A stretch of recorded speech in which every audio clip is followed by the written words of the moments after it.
Y después, ¿por qué el elogio del pensamiento? Porque, digamos, por lo menos yo comparto esta convicción, ya que ¿con quién voy a compartirla? Con el escritorio, con la alfombra, con el vecino, me dirá, este es un pirado, ¿de qué está hablando? Entonces, ¿por qué? Porque no hay pensamiento sin escritura. Y no hay práctica social sin una escritura. Que la escriba esa misma práctica en el fondo. Por lo tanto, la práctica también es escritural en la práctica social. No es una práctica muda o un practicismo o un accionar nada más. Entonces, ¿qué ocurre cuando uno escribe algo? Primero, como decía muy bien Marcelo, se despertenece. Porque a mí no me pertenece ni la lengua, me pertenecerán algunas combinaciones, tropos, figuras retóricas de diverso tipo, ¿no? Intentos formales, grafismos, lo que fuere, pero no me pertenece la lengua. Entonces siempre quedo excluido desde ella, como poseedor, como propietario. Segundo, apenas lo largué, yo no tengo responsabilidad del libro que largo. ¿Por qué? Porque ahí me vuelvo lector. Yo agarro mi texto y lo cuestiono también cuando lo leo. No sé si comenté con Marcelo, pero el texto del que tomó parte Patricia, la problemática de la subjetividad, no tiene errores, pero tiene insuficiencias. Tiene bastante. ¿Pero qué hago?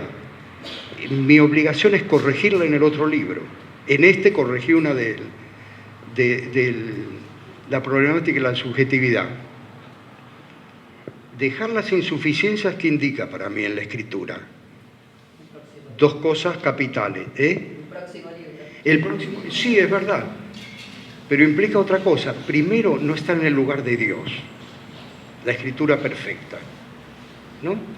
Porque si agarro y corrijo lo otro en una edición, quiero estar en ese lugar perfecto. Y segundo, no puedo errar. Y a través del error yerro, ando, transito. ¿No? El errar. No me permite el errar. Entonces, eso es muy importante. Entonces, yo como lector ya no soy el responsable del libro.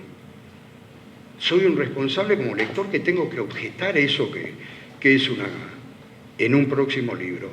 Y después, bueno, está el lector del más allá, digamos, que no participó en el crimen de la escritura ni nada por el estilo, y entonces la escritura se le brinda como aquello que trabaja para el propio libro. ¿Por qué trabaja? Porque cada crítica, si nos desprendemos, nos desprendemos bastante de la pertenencia o del yo pienso, este pensamiento es mío, sufro mucho, porque entonces tienen razón en venirse contra mí. Si yo vendo el yo, ¿por qué no se van a ir contra ese yo? No, son injustos. No son injustos, para nada. Pero si se tienen que meter con el libro, sí son injustos. Porque ahí tendrá que decir, bueno, mira, ¿y qué hace ese lector más allá, por llamarlo de alguna manera? Trabaja para uno. Es ahí donde uno aprende. Es el que sale la experiencia del sistema educativo y la regresa con aportes. El tipo que critica sesudamente, no, como decía muy bien Borges, ¿no? Alabar y censurar son operaciones sentimentales que nada tienen que ver con la crítica. Entonces, en ese aspecto, el que retorna y el que hace la crítica aporta. Yo recibí una carta de 3 páginas, no voy a decir que el culpable, pero puedo dar un indicio. Tiene que ver con esa perspiración que tiene la naturaleza, que no es la garúa, el rocío, esa perspiración de la naturaleza. Bueno,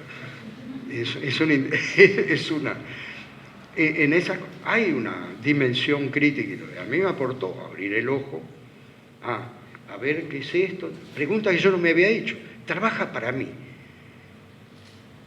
pero el escrito, pues si trabaja para mí ya me ofendo. Entonces yo, arcaico grandioso, como dice Kohut, y nosotros, ¿no? Y todo mío, mi pensamiento. Y la crítica que yo hago de los escritores y pensadores en Europa, es porque es una claque de imbéciles que están en los programas de televisión donde tienen la febrilidad de cuando uno tenía 17 años y se conmovía con un amor a primera vista. Entonces están viendo cómo participan y alcahuetean un rato. Entonces, la editorial, ¿qué hace? Venga usted, usted y usted. Son escritores. Usted es escritor. Hay que preguntar qué editorial te mantiene. En la Argentina, ¿a qué escritor mantiene una editorial? El padre millonario, el único, puede ser. Entonces, pero en Europa no. Los premios en Europa se saben antes de ser ganados quién los gana. Pero ojo, dicho por la editorial que los da, ¿no? Sea Planeta, este o el otro. Y dicen, ¿por qué? Ah, porque premiamos la trayectoria. Entonces jamás a Juan Rulfo, que con esfuerzo escribió 2 obras nada más. Nunca se hubiera conocido Rulfo. Entonces, es el cinismo puesto en función de toda esa preservación de privilegios.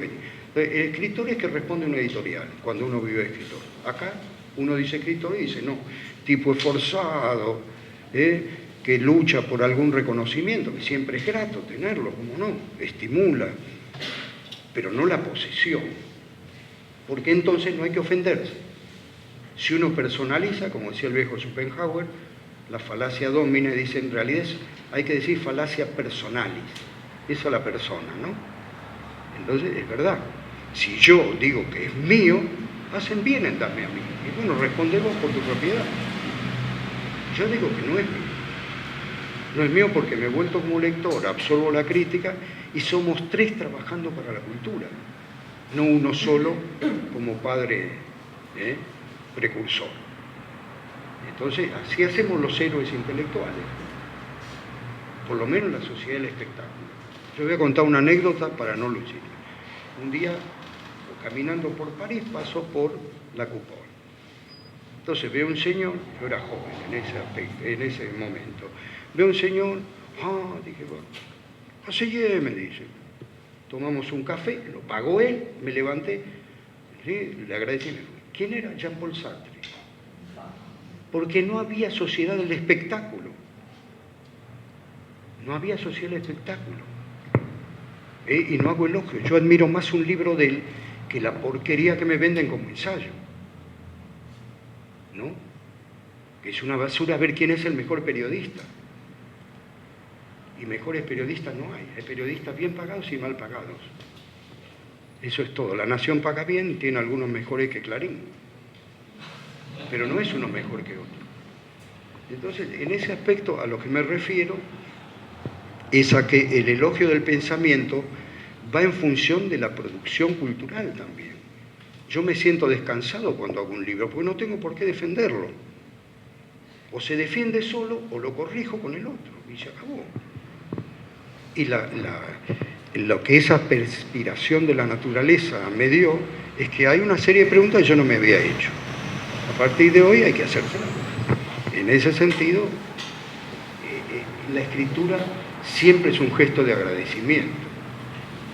Ahora, vivida como propiedad es un sufrimiento total. No digo, hay muchas, y la mayoría la va a seguir viviendo, pero arruina la vida de la gente. Arruina totalmente la vida. Porque una vez que un tipo se pone a escribir y es reconocido, ¿no? Lo que le pasa a Vargas Llosa hoy en día, premio Nobel, el pobre tipo, en varios aspectos ideológicos también, el pobre tipo tiene que estar esquivando los ágapes que tiene un día tras otro, porque es la censura de la cultura, en este caso española, a que el tipo no escriba. Desde el punto de vista psicodinámico, es una gran estructura de envidia, ¿no? Te invitamos y te llenamos el estómago hasta que no escribas una línea más. ¿Qué pasó con el premio de poesía mientras yo estaba en España? No sabían quién dárselo. Se lo tuvieron que dar a un tipo que hacía 20 años que no escribía una poesía, porque no tenían otro objetón que haya dicho mi poesía, que en el momento que la escribía era interesante. Pero después se perdió. Hacía 20 años tuvieron que elegir a él. Que los chicos que escriben poesía y presentaban, bueno, ¿quién los conocía? Entonces, está esa represión constante en la cultura que cuando un tipo triunfa y se pasa de ágape en ágape y ya no escribe una línea más o llega cansado, ¿no? Llega sostenido por todo un simulacro que no le sirve para vivir. Como decía Marcel, no sirve para nada. Ya no podés, qué sé yo voy a un lugar, yo tengo una patología que es la del verde. Bueno, del verde. Yo entro a un lugar así con verde natural y chao. Estoy más allá de Freud, más que principio de placer, principio, medio y fin del placer, ¿no? Me agarra por... Es así, es una cosa infantil, de chico, qué sé yo. Bienvenida, por otro lado. Pero esa patología del verde, esta gente ya no sabe gozar un verde, nada. O el azul marino, lo que fuere, o el gris de la arena, cada uno se copa con lo que puede. O donde no, tienen que estar yendo a escribir constantemente obituarios después, ¿no?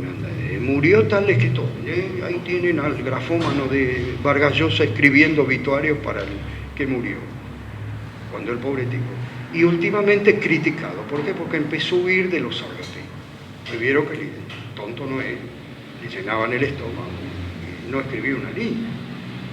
Y se encerró, y escribió una novela contra todo eso, que algún día se la publicarán, que no creo, ya debe haber entrado. Pero ¿a dónde iba con esto?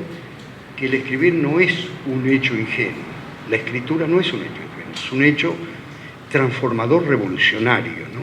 Como decía un poco, en el verdadero sentido revolucionario de que no tiene ya que físicamente luchar contra la propiedad.